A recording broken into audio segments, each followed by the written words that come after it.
नमस्ते। पंचांग के बारे में सब जानते हैं और सभी के घर में ऑलमोस्ट पंचांग की पुस्तिका होती है और हम उसका उपयोग करते हैं मुहूर्त देखने के लिए। तो क्या उतना ही उसका महत्व है? नहीं। तो ये पंचांग जो है उसी की वजह से हमारा फिज़िकल एक्जिस्टेंस है। पंचांग का मतलब ही होता है 5 अंग। तो ये 5 जो अंग है वो है करण, तिथि, वार, नक्षत्र और योग जिसमें हम जन्म लेते हैं। और वो कनेक्टेड है 5 एलिमेंट्स के साथ जो कि पृथ्वी, जल, अग्नि, वायु और आकाश है। तो हम कौन से 5 एलिमेंट्स लेकर आए हैं वो हमें पंचांग बताता है हमारा। तो आइए उसके बारे में बेसिक जानकारी प्राप्त करते हैं। तो सबसे पहले हम बात करेंगे करण के बारे में। तो कौन से करण में हमारा जन्म हुआ है वो डिनोट करता है हमारी कार्य सिद्धि को, कि कौन सा कार्य हम करें तो जिसमें हम सिद्धि प्राप्त कर सकते हैं। और करण जो है वो अर्थ एलिमेंट है, पृथ्वी तत्व है। तो पृथ्वी तत्व क्या बताता है? स्टेबिलिटी और ग्राउंडिंग को। तो अगर अच्छे करण में जन्म हुआ है दैट मीन्स हमारे में स्टेबिलिटी है, ग्राउंडिंग है जो हमें कार्य सिद्धि तक पहुंचा सकती है। दूसरा जो है वो है तिथि। तिथि डिनोट करता है प्रॉस्पेरिटी को। और तिथि जो है वो जल तत्व है, वाटर एलिमेंट है। और तिथि क्या है? तो तिथि जो है वो सूर्य से चंद्र का 12 डिग्री तक का जो अंतर है उसको हम तिथि कहते हैं। कि एकम हो गई, बीज हो गई, तीज हो गई। उसी तरह से पूनम है, अमावस की तिथि है, उसी तरह से। तो यहाँ पे देखिए ये जानना बहुत ज़रूरी है कि हम जब जन्म ले रहे हैं तो यूनिवर्स में कौन सी एनर्जी हमारे पर उसका इम्पैक्ट पड़ रहा है। मान लो पूनम का दिन है तो आकाश में, यूनिवर्स में बहुत ही अच्छी एनर्जी होती है, पॉजिटिव वाइब्रेशंस होते हैं। और अमावस में थोड़ा तमस का एटमॉस्फेयर होता है। बट उसका मतलब ये नहीं है कि दोनों में से कोई अच्छा है कि कोई बुरा है। बस इतना ही है कि अगर आप तमस की एनर्जी से आए हैं तो जीवन थोड़ा संघर्षमय होता है, बट वो भी आपके इवोल्यूशन के लिए और आपके ट्रांसफॉर्मेशन के लिए ही होता है कि आपको हायर सेल्फ में ले जाने के लिए ही आप उस स्थिति में जन्म लिए होते हो। बट यहाँ पे कहने की बात यह है कि ये जल तत्व है और हमारे शरीर में 70 से ज़्यादा जल है, वो सबको पता है। तो यहाँ पे क्या है कि अगर आपकी अच्छी तिथि में जन्म हुआ होता है तो आपका जल तत्व अगर अच्छा है तो आप जीवन में प्रॉस्पेरिटी पा सकते हो। और बोलते हैं ना जल ही जीवन है। उसके बाद आता है हमारा वार, कि कौन से डे पे आपका जन्म हुआ है। मंडे, ट्यूसडे, वेडनेसडे, मतलब शनिवार को, रविवार को, क्योंकि ये हमारा अग्नि तत्व के साथ कनेक्टेड है। और वार जो है वो बताता है हमारे आयुष्य को डिनोट करता है।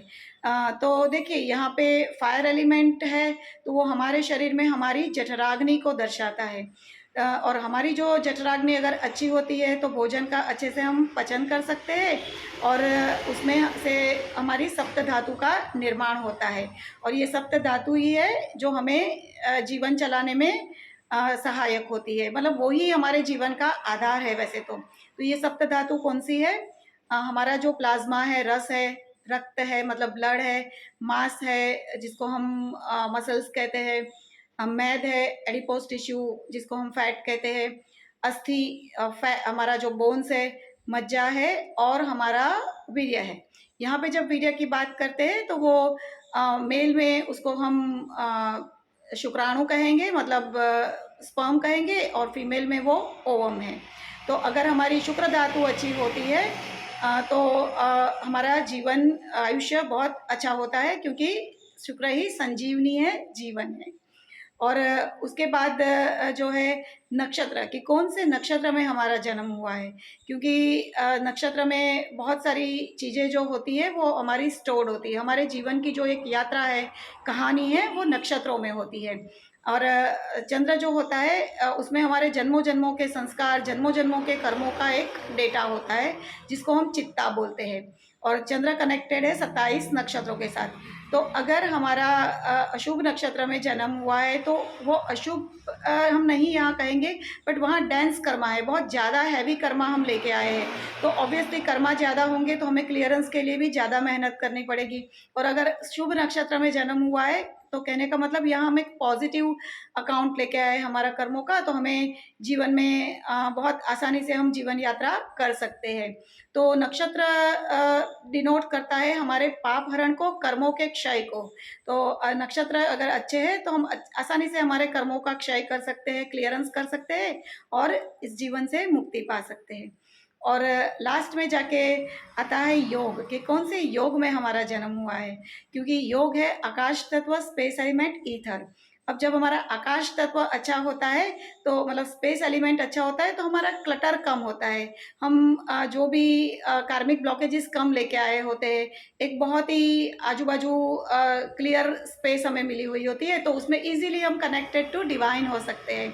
और जब हम हमारा जो सोल कॉन्शियसनेस है वो हायर सोल से कॉन्शियसनेस के साथ कनेक्ट होती है, तो हमें बहुत सारी पॉजिटिव एनर्जी मिल सकती है। और वो पॉजिटिव एनर्जी के चलते हम हमारा बहुत ही एक अच्छा आभा मंडल का निर्माण कर सकते हैं, जिसको हम इलेक्ट्रोमैग्नेटिक फील्ड कहते हैं, ऑरा कहते हैं। और अगर हमारे आजू बाजू की ऑरा अच्छी होती है, ऑरिक फील्ड अच्छा होता है, तो हमारी इम्यून सिस्टम भी अच्छी होती है। और इसीलिए ये योग जो है वो डिनोट करता है हमारी इम्यून सिस्टम को। और जब हमारी आजू बाजू पॉजिटिव एनर्जी होती है तो हम हेल्थ, वेल्थ और रिलेशन सभी हमें अच्छा मिलता है और बहुत सुखपूर्वक हम हमारी ये जीवन यात्रा कंप्लीट कर सकते हैं। तो इसी तरह ये जो पंचांग है ये सिर्फ एक पुस्तिका नहीं है, ये सिर्फ उसको हम जो कहते हैं ना कि अच्छे बुरे मुहूर्त देखने के लिए उपयोग करते हैं, उतना ही महत्व नहीं है। ये पूरा हमारा फिजिकल एग्जिस्टेंस है इस पृथ्वी पर। तो होप आप लोगों को आज की ये पंचांग की वीडियो पसंद आई होगी। So keep watching my videos. Thank you so much.